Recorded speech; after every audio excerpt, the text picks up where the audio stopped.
కుటుంబం అన్నగారి కుటుంబం కుటుంబం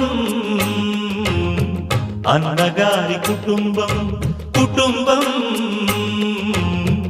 అన్నగారి కుటుంబం కుటుంబం అన్నగారి కుటుంబం విరబూసిన మమతలకు కలబోసిన మనసులకు విరబూసిన మమతలకు కలబోసిన మనసులకు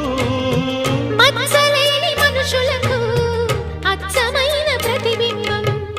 అచ్చమైన ప్రతిబింబం కుటుంబం అన్నగారి కుటుంబం కుటుంబం అన్నగారి కుటుంబం